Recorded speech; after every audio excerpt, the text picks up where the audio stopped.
बिस्मिल्लाहिर्रहमानिर्रहीम। इय्याका नअबुदु व इय्याका नस्तईन। बेशाम, पहले तो हाथ खड़ा करके बताओ कि मेरी आवाज आप तक पहुंच रही है। शुक्रिया। अच्छा बेशाम, खास तौर पे मेरी कौम के नौजवान, मैं आपसे खास तौर पे मुखातिब हूं। नौजवानों, हमारा मुल्क आज से तकरीबन 75 साल पहले एक नारे के ऊपर बना था। मेरे साथ आपने बताना है कि वो नारा क्या था। पाकिस्तान का मतलब क्या?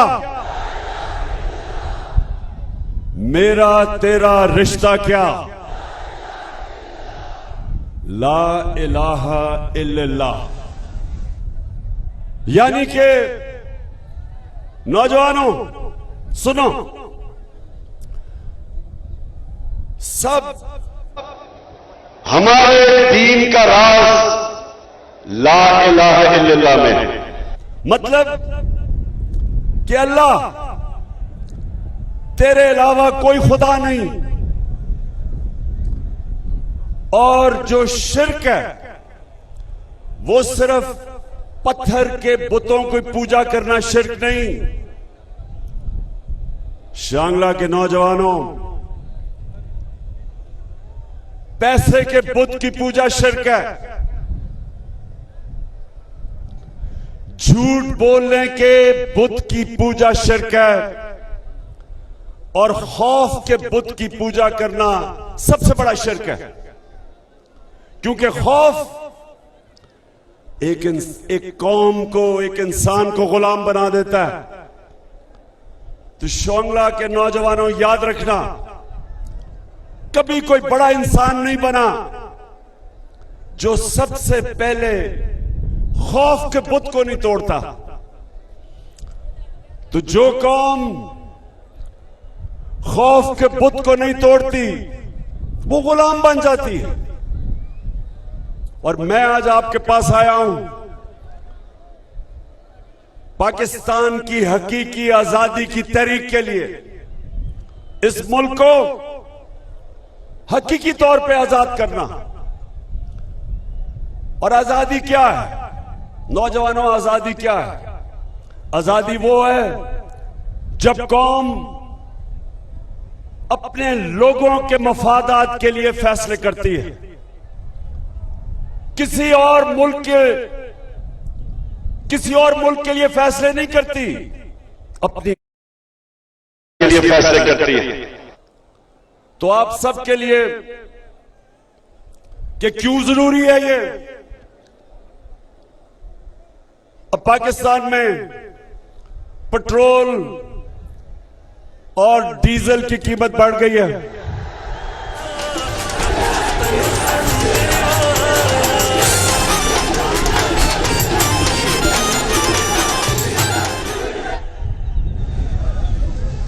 पेट्रोल और फजलुर रहमान की कीमत बढ़ गई है। 30 रुपए लीटर कीमत बढ़ गई है। हिंदुस्तान ने चंद रोज पहले 25 रुपए लीटर कीमत कम की है। क्यों? अब मैं आप सबको बताना चाहता हूं कि एक आजाद मुल्क कैसे फैसले करता है, और गुलाम मुल्क मजबूर हो जाता है ऐसे फैसले करने के लिए जो उसके मुल्क को नुकसान पहुंचता है। हिंदुस्तान की आजाद फॉरेन पॉलिसी है। उन्होंने रूस से 30% कम पे तेल खरीदा है। हमारी हुकूमत भी रूस से खरीदना चाहती थी। साजिश के तहत हमारी हुकूमत चली गई। अब ये अमरीकनों के गुलामों की हुकूमत ने अमेरिका से डर के रूस से 30% तेल कम कीमत पे इसलिए नहीं ले रहा कि अमेरिका से इजाजत नहीं मिली। उसके नतीजे में कौम के ऊपर अवाम के ऊपर महंगाई का बोझ पड़ना शुरू हो गया। जब डीजल और तेल महंगा होता है, सब कुछ महंगा हो जाता है। तो ये सबसे पहले नुकसान समझें कि हिंदुस्तान के लोग वो रूस से तेल खरीद सकते हैं क्योंकि उनकी आजाद फॉरेन पॉलिसी है। पाकिस्तान नहीं खरीद सकता क्योंकि ये अमेरिका के गुलाम ऊपर बैठ गए। ये अमेरिका की इजाजत के बगैर ये कुछ नहीं करते और अमेरिका इजाजत नहीं देता क्योंकि उनके रूस से ताल्लुकात खराब हैं। वो पाकिस्तान को इजाजत नहीं देता अपने लोगों को सस्ता पेट्रोल और डीजल बेचने के लिए। तो नौजवानों, आप समझे हो,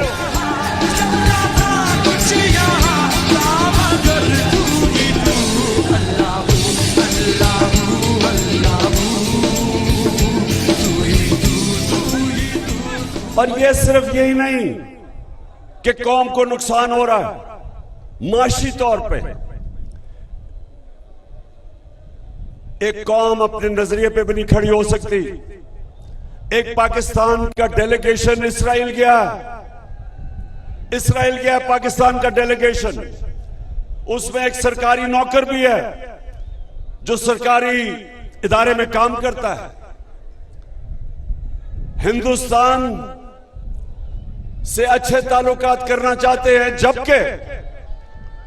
जबकि हिंदुस्तान कश्मीरियों पर जुल्म कर रहा है। तो ये जो मुल्क की फॉरेन पॉलिसी है, ये मैं आपको समझाना चाहता हूं कि जब एक अमेरिकी साजिश के तहत ये अमेरिका के पुतले ऊपर बैठ गए, तो पाकिस्तान जो अपने नजरिए पे, जो नजरिए हमारा जो मुल्क का नजरिया था, जो कायदे आज़म मोहम्मद अली जिन्ना ने कहा कि हम कभी भी इसराइल को रिकॉग्नाइज नहीं करेंगे जब तक फलस्तीनियों से इंसाफ ना हो। ये कायदे आज़म ने हमें आज से तकरीबन 75 साल पहले ये हमारा नजरिया था और ये हमारी हुकूमत का भी नजरिया है कि आप कभी भी इसराइल को नहीं मान सकते जब तक फलस्तीनियों से इंसाफ हो। लेकिन ये अमेरिका की गुलाम हुकूमत जो एजेंडा हिंदुस्तान, इसराइल और अमेरिका का है वो लागू कर रही है और ये होती है गुलामी। ना ये कश्मीर पे बात करेगा जो आपके पास अभी तकरीर करके गया चेरी ब्लॉसम शहबाज शरीफ। उसने सुना कहा मैं अपने कपड़े भी बेच दूंगा।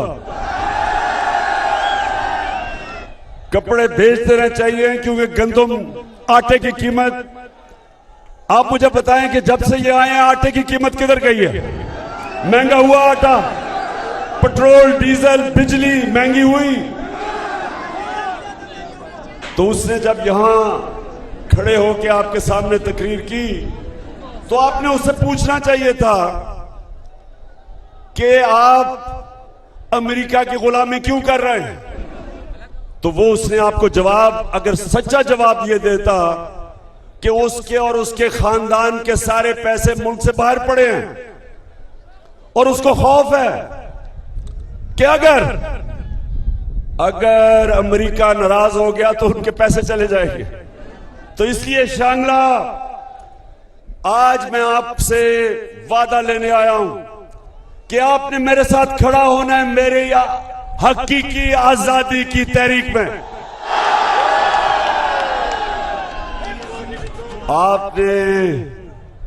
आपने जो अल्लाह से वादा किया हुआ है कि ला इलाहा इल्लल्लाह, सिवाय अल्लाह के कोई खुदा नहीं, हम किसी सुपर पावर को नहीं मानते, हम सिर्फ झुकते हैं तो अपने अल्लाह के सामने हम सच पे खड़े होते हैं, हम हक पे खड़े होते हैं, हम खौफ के बुत को तोड़ के हम सिर्फ और सिर्फ अपने नजरिए पे चलते हैं। और इसलिए मैं आज आपको सबको तैयार कर रहा हूं। पख्तूनख्वा में मैं हूं, परसों तक अपनी तंजीमें तैयार कर रहा हूं, अपनी पूरी प्लानिंग कर रहा हूं कि इंशाअल्लाह ये जो हमारी आजादी की तहरीक है ये तब तक चलेगी जब तक साफ और शफाफ इलेक्शन ये हुकूमत नहीं करवाएगी। अच्छा, आगे मैं आज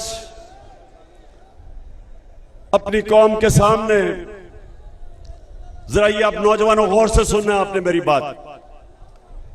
जब इन्होंने अमेरिकी साजिश के तहत, जिधर एक अमेरिकन डोनाल्ड लू, उसने हमारे सफीर को कहा, उसने क्या कहा सफीर को कि अगर तुम इमरान खान को नहीं हटाओगे तो हम पाकिस्तान के लिए मुश्किलें पैदा कर देंगे, और अगर तुम इमरान खान को हटा के चेरी ब्लॉसम शहबाज शरीफ को ले आओगे तो हम तुम्हें माफ कर देंगे। तो मेरे शांगला के नौजवानों, क्या हम इस इंपोर्टेड हुकूमत को मानते हैं? ना ही हमारी कौम मानती है। हमारी कौम चाहती है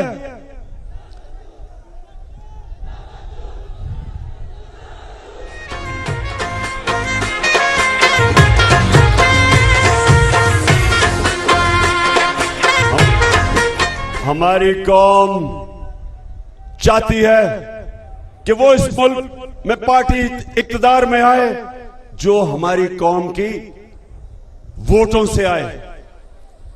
हम कोई बाहर की, अमेरिका की उनके हुक्म नहीं मानते कि जनाब इमरान खान को हटा के तो इसको दूसरे को ले आओ, क्योंकि ये हमारी खिदमत करेगा, ये पॉलिसीज वो बनाएगा, ये वो पॉलिसीज बनाएंगे जो अमेरिका के लिए होंगी और अपने लोगों के मफादात के खिलाफ होंगी। जिस तरह रूस से तेल नहीं ले सकते, ये वो दोनों जमातें इक़्तिदार में थी जब 400 ड्रोन अटैक हुए पाकिस्तान पे।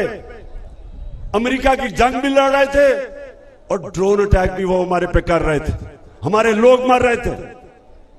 और कई दफा इन दोनों की क़यादत ने एक दफा अमेरिका से मुज़म्मत नहीं की, बल्कि अमेरिका से ह्यूमन राइट्स की ऑर्गेनाइजेशन पाकिस्तान आई, उन्होंने यहां बैठ के मेरे साथ मुज़म्मत की, ड्रोन अटैक्स की। लेकिन इन गुलामों ने कभी अपने मुंह से एक दफा उस ड्रोन अटैक्स के खिलाफ आवाज नहीं बोली। कभी दुनिया की तारीख में नहीं ये हुआ कि जिसके लिए आप जंग लड़ रहे हैं वो आपके ऊपर ही अटैक कर रहा है और आपके लोग मार रहा है। 400 बम अटैक करता है जिसमें औरतें बच्चे मरते हैं, लेकिन कभी मुज़म्मत नहीं करते। इसलिए इनको वो लेके आए हैं। और इसलिए नौजवानों, हमने अपनी हकीकी आजादी की पूरी तहरीक चलानी है। और फिर से तैयार हो आप, खौफजदा तो नहीं होगे।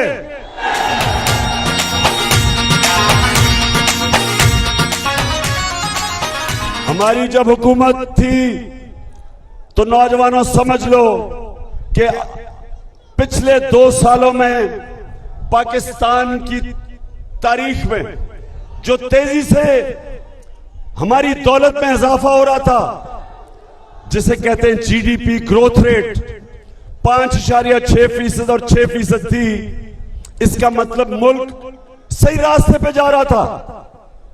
हमारे किसानों को कभी फसलों में इतना पैसा नहीं मिला और इतनी पैदावार नहीं हुई जो कि हमारे दौर में हुई। और इंडस्ट्री जिसके ऊपर रोजगार लोगों को मिलता है, हमारे दौर में 50 साल के बाद इंडस्ट्री ने तेजी से तरक्की करनी शुरू की। हमारा आमदनी बढ़ गई, हमारी टैक्स कलेक्शन बढ़ गई, हमारी एक्सपोर्ट्स बढ़ गई, हमारी ओवरसीज पाकिस्तान की रेमिटेंसेस रिकॉर्ड पे चली गई। यानी दौलत में इजाफा हो रहा था। तब इन्होंने साजिश करके हमारी हुकूमत गिराई। तो मेरे नौजवानों, अब सवाल यह है कि जो आज हालात हैं, रुपया गिर रहा है, मुल्क की दौलत में कमी आ रही है, महंगाई बढ़ रही है, लोड शेडिंग के रिकॉर्ड टूट गए हैं। तो सवाल ये हम पूछते हैं कि जो भी इस साजिश में मुलव्विस थे, तारीख आपको भूलेगी नहीं, ना ये तारीख आपको माफ करेगी, ना पाकिस्तान की अवाम आपको माफ करेगी। वो लोग जिन्होंने जब तेजी से मुल्क और मुश्किल वक्त में कोरोना, जो 100 साल में एक दफा कोरोना एक मुल्क में, एक दुनिया में आया था, उस दौर में जिस हुकूमत ने अपने मुल्क को निकाला और तरक्की की तरफ ले गया, सारे बर्रे सगीर में सबसे ज्यादा रोजगार इस दौर में पाकिस्तान ने अपने लोगों को दिया। बल्कि पिछली हुकूमतों के मुकाबले में हमने सबसे ज्यादा रोजगार दिया अपने लोगों को। तो उस वक्त ये साजिश हमारे खिलाफ हुई, और आज जो लोग ऊपर आ गए, नौजवान जरा सुनो, अब ऊपर आ गए, वो इस मुल्क को तबाही की तरफ लेके जा रहे हैं। माशी हालात तो आज सबके सामने है। लोगों को खौफ यह है कि मुल्क का दिवालिया निकलने की तरफ मुल्क जा रहा है। जिस तेजी से रुपया गिर रहा है, कर्जे बढ़ रहे हैं, महंगाई बढ़ रही है, अगर इस वक्त ये मुल्क ना संभाला गया और इसका दिवालिया निकल गया, तो मैं आज पाकिस्तान की एस्टैब्लिशमेंट को पैगाम देना चाहता हूं कि सोवियत यूनियन, दुनिया की दो सबसे बड़ी ताकतें थी, अमेरिका और सोवियत यूनियन, लेकिन जब उनकी माइशत नीचे गई तो वो सोवियत यूनियन टूट गया। फौज, उनकी तकड़ी फौज उनको इकट्ठा नहीं रख सकी। तो जिस तरफ हमारा मुल्क जा रहा है, बेशक एस्टैब्लिशमेंट, आप कहते हैं हम न्यूट्रल हैं, बिस्मिल्लाह न्यूट्रल हो, लेकिन लोग जानते हैं कि पावर आपके पास है। और कौम अगर इस तरफ नीचे, जिस तरफ ये लेके जा रहे हैं, जो चोरों का टोला मुल्क को नीचे लेके जा रहा है, लोग आपकी तरफ देख रहे हैं, और तारीख इस रोल को भी माफ नहीं करेगी कि मुल्क नीचे चला जाए और आप कहें हम न्यूट्रल हैं, और ये चोर जो कि अमेरिका की साजिश की वजह से ऊपर बैठे हुए हैं, ये मुल्क का दिवालिया निकाल दें। ये सिर्फ और सिर्फ इस मुल्क में दो काम कर रहे हैं, अपने करप्शन के केसेस खत्म कर रहे हैं, नैब को खत्म कर रहे हैं, जिधर इन सब के करप्शन के केसेस हैं। पहले जनरल मुशर्रफ ने इनके करप्शन के केस माफ किए जब उसने एनआरओ दिया, वो सारे माफ हुए। 10 साल में जो करप्शन उन्होंने की, अब ये उसके ऊपर एनआरओ मिल रहा है इनको।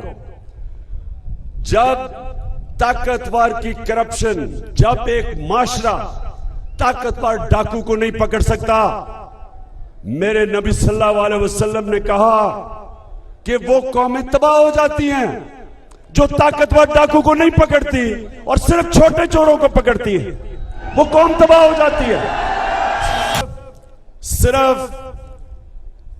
ये अपने केसेस माफ करवा के नैब का इदारा, एफआईए का इदारा सिर्फ तबाह नहीं कर रहे हैं, ये सारे पाकिस्तान के इदारे जिसके ऊपर एक मुल्क खड़ा होता है वो तबाह कर रहे हैं। ये पुलिस का गलत इस्तेमाल कर रहे हैं, ये पुलिस का इस्तेमाल कर रहे हैं झूठे केसेस करने पे, एफआईआर करने पे, डराने धमकाने पे, पुरअमन एहतजाज के ऊपर, जिधर औरतें बच्चे थे, इन्होंने जो जुल्म किया, ये सिर्फ पाकिस्तान में एक दफा हुआ था जो मुझे याद है, जब एमआरडी, पीपल्स पार्टी की एमआरडी की मूवमेंट थी, मिलिट्री डिक्टेटरशिप थी, तब जुल्म किया गया था लोगों पे। ऐसे पुरअमन एहतजाज जमहूरियत में हम सब का हक है, उसके ऊपर जुल्म करना किसी जमहूरियत में इजाजत नहीं देता, किसी जमहूरियत का आईन। तो ये वो लोग आए हैं जो क्योंकि इलेक्शन तो वो जीत नहीं सकते, पब्लिक में तो वो निकल नहीं सकते, अवाम में जाते हैं तो उनको नारे लगते हैं चोर के और गद्दार के।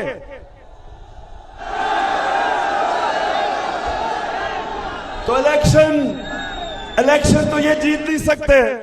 तो इसलिए अभी इलेक्शन कमीशन के साथ मिलके धांधली की पूरी तैयारियां हो रही हैं, हल्का बंदियां की जा रही हैं इनको जताने के लिए। पूरी साजिश हो रही है कि पाकिस्तान की जमहूरियत को तबाह किया जाए। और फिर मीडिया के ऊपर जो पाबंदियां, किसी जमहूरियत के अंदर इस तरह मीडिया के ऊपर पाबंदियां नहीं लगती। वो सहाफी जिनकी रेपुटेशन, जो मुहिब्बे वतन पाकिस्तानी समझे जाते हैं, उनके ऊपर केसेस किए जा रहे हैं।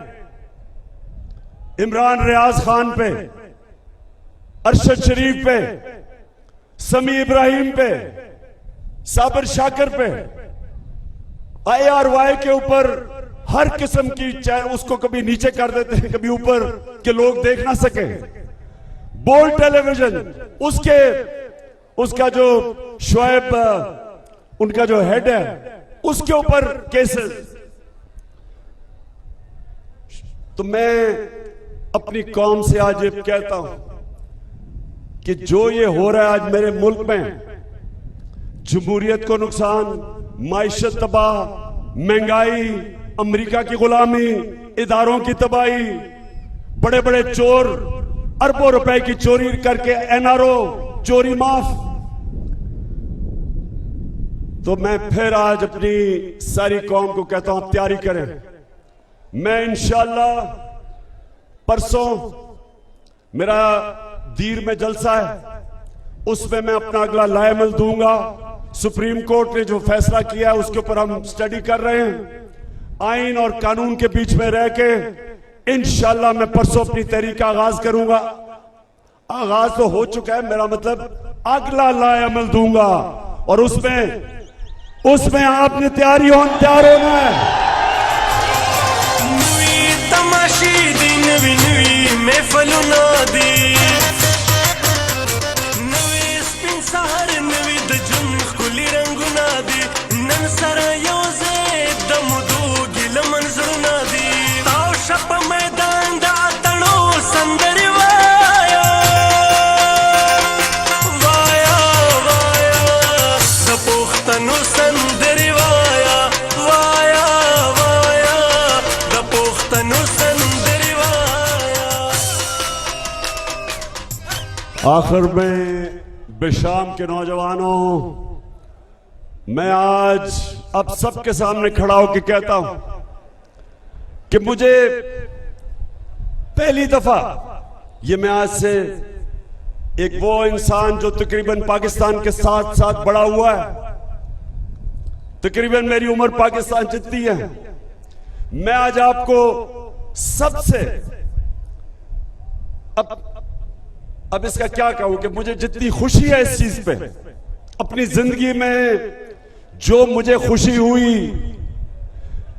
जो मैंने इस्लामाबाद के अंदर 7 घंटे में लोगों को बाहर निकलते देखा, औरतें, बच्चे, फैमिलीज, और जिस तरह उन्होंने उस बाबरियत का मुकाबला किया, जिस तरह की टेयर गैस शेलिंग की गई, जिस तरह औरतों और बच्चों, बूढ़ों के ऊपर बेदर्दी से इस तरह शेलिंग की गई, दुश्मनों से भी ऐसे नहीं लोग करते।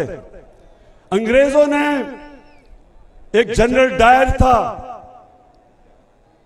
1919 में, उसने 150 लोगों के ऊपर गोली चला के उनको मार दिया, लेकिन हम गुलाम थे तब। गुलामों के ऊपर कोई बाहर से जो कब्जा करता वो इस तरह की बारबरियत करता है, लेकिन जिस तरह ये जो हुकूमत है जिसमें शहबाज शरीफ और ये जो कातिल राना सनाउल्लाह,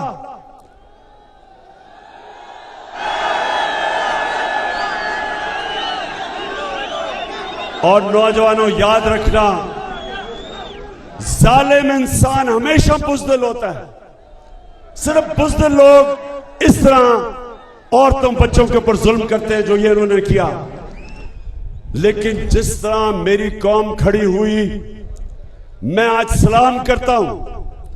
और जितनी मुझे खुशी हुई कि जिस तरह मैंने लोगों को देखा कि इसके बावजूद कि टेयर गैस शेलिंग हो रही है और वोट शेल इस्तेमाल किए जा रहे हैं जो दहशतगर्दों पे करते हैं, उसके बावजूद लोग खड़े रहे घंटों तक, वो सामने खड़े रहे इनके, और उन्होंने बताया कि हम एक आजाद कौम है, हम किसी से खौफजदा नहीं है, ये कौम गुलामी नहीं कबूल करेगी, ये कौम इंपोर्टेड हुकूमत नहीं कबूल करेगी।